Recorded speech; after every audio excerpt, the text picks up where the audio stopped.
हार्दिक को कप्तान बनाकर मुंबई ने कर दिया कौन सा बवंडर। शुरू हो गई 3 खिलाड़ियों की लड़ाई, टीम में पड़ गई फूट। मुंबई ने अपने दुश्मन को सबसे महंगा खिलाड़ी क्यों बनाया, किस बात के चलते यह फैसला सुनाया, हर कोई हैरान। हार्दिक को रिलीज करते वक्त गुजरात ने कर दिया ऐसा काम, मुंबई की उड़ गई थी नींद, होने वाला था बड़ा खेल।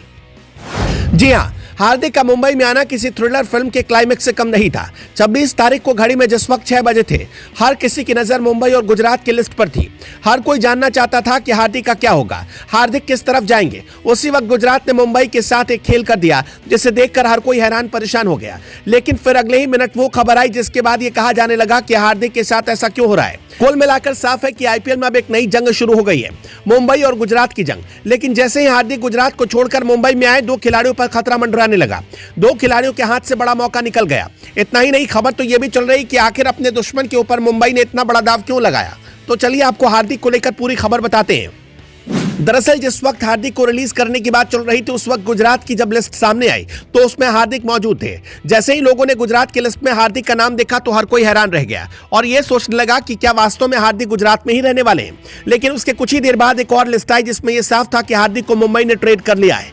कुछ ही मिनटों में हुई इस आंख मिचौली के खेल ने सोशल मीडिया पर आग लगा दी। हार्दिक के फैंस की धड़कनें बढ़ी हुई थी। कुल मिलाकर फिर यह साफ हो गया कि हार्दिक अब गुजरात के नहीं रहे, फिर से मुंबई के घर में चले गए। लेकिन जैसे ही हार्दिक गुजरात से मुंबई में गए, 2 खिलाड़ियों को लेकर चर्चा शुरू हो गई और ये खिलाड़ी मौका चूक गए। अब उन दोनों खिलाड़ियों के बारे में भी जान लीजिए। दरअसल हार्दिक के अंदर पहले से ही एक जबरदस्त ऑलराउंडर और अब एक लीडरशिप क्वालिटी थी। इसी किरदार के लिए हार्दिक पांड्या की मुंबई इंडियंस में वापसी हो रही है। जाहिर तौर पर इससे 5 बार की चैंपियन फ्रेंचाइज फिर से पहले जैसी ताकतवर हो जाएगी। इसके बावजूद इसका असर फ्रेंचाइज के 2 सबसे अहम खिलाड़ियों पर पड़ेगा जिनके लिए हार्दिक की वापसी सपना टूटने की तरह है। इन खिलाड़ियों में नंबर 1 पर है सूर्य कुमार यादव। आईपीएल 2023 में तो शुरुआत में 1-2 मैचों में रोहित की गैरहाजिरी में सूर्या ने ही कमान संभाली थी। सूर्या मुंबई के एक भरोसेमंद खिलाड़ी में से थे। इतना ही नहीं, हाल ही में सूर्या टीम इंडिया की कप्तानी भी कर रहे हैं। वहां भी सूर्या का प्रदर्शन बेहतर रहा है। ऐसे में मुंबई अगर चाहती तो हार्दिक की जगह पर सूर्या पर दाव लगाया जा सकता था। नंबर 2, जसप्रीत बुमराह। जी हां, बुमराह को भी रोहित के रिप्लेसमेंट के तौर पर कप्तान देखा जा रहा था।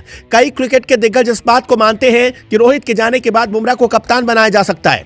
लेकिन मुंबई ने अपने सीनियर गेंदबाज पर भी भरोसा नहीं जताया और हार्दिक को गुजरात से लाकर कप्तान बना दिया। एक रिपोर्ट में इस बात का खुलासा किया गया कि मुंबई और गुजरात के बीच हार्दिक की वापसी को लेकर डील पूरी हो गई। हालांकि इस डील को पूरा करने के लिए मुंबई को अपने सैलरी पर्स से 15 करोड़ रुपए खर्च करने थे, जो हार्दिक की गुजरात टाइटंस के साथ सैलरी थी। अब कुछ खिलाड़ियों को रिलीज करने के बाद मुंबई के पास सिर्फ 15 करोड़ 25 लाख रुपए ही बच रहे हैं। ऐसे में मुंबई के लिए हार्दिक को लेकर आना और फिर ऑक्शन में नए खिलाड़ियों को खरीदना संभव नहीं होगा। इसके बाद यह कहा जा रहा है कि अगर मुंबई को हार्दिक इतने ही पसंद थे तो 2022 में छोड़े ही क्यों थे। कुछ फैंस का कहना है कि मुंबई ने हार्दिक को वापस लेकर एक तरह से अपने दुश्मन को वापस बुलाया है। आपका इस खबर पर क्या कहना है?